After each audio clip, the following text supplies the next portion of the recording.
Hello, this video is about how you can find everyday finances in Monopoly. I just want to give a quick disclaimer. I'm not a financial advisor. I'm not even a finance major. I'm just an accounting major who likes investing and stuff. So don't take anything I say too personally. Y'all know Monopoly, that family-friendly game you're meant to play with your family? Let's be real. That game is basically just a financial horror simulator disguised as a family board game.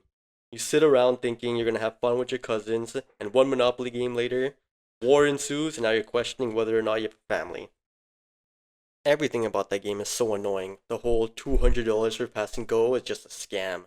You land on luxury tax and you lose $200, and you think to yourself, hey, at least I'll go pass go and then get that money back.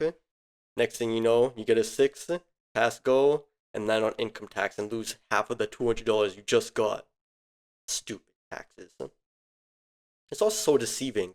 When you first play the game and everybody's starting to buy properties and stuff, you constantly end up having to pay like maybe, I don't know, maybe $8 in rent to people.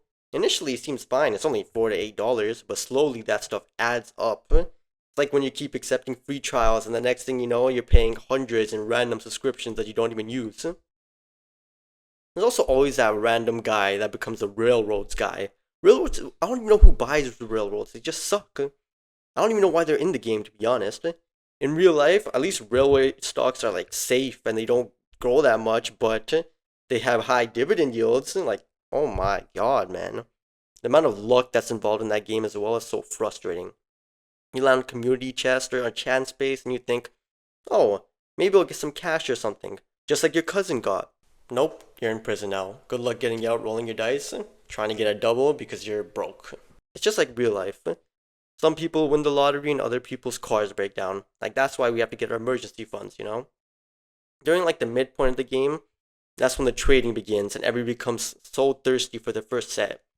And there's always that one stupid cousin that ends up trading like a pink or an orange to somebody to let them complete their set, and they only made them pay like $300.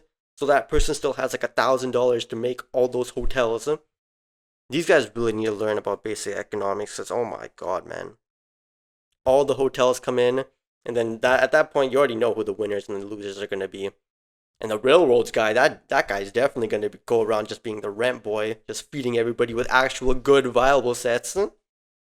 All the rent boys will have to start mortgaging all their properties to pay rent.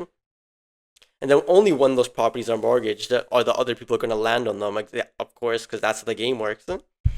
It's just like taking money out of your TFSA or Roth IRA if you're in America to purchase some concert tickets just for the company that you invested in to beat earnings and just skyrocket.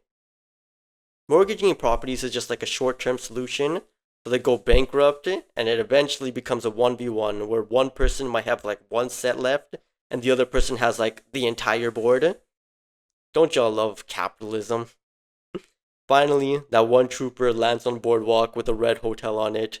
They throw in the towel and the game's done and over with. What started as a family-friendly game with a happy family ended with tears and a need for counseling. The whole family-friendly game of Monopoly finally came to an end. At least you never have to buy those stupid railroads again.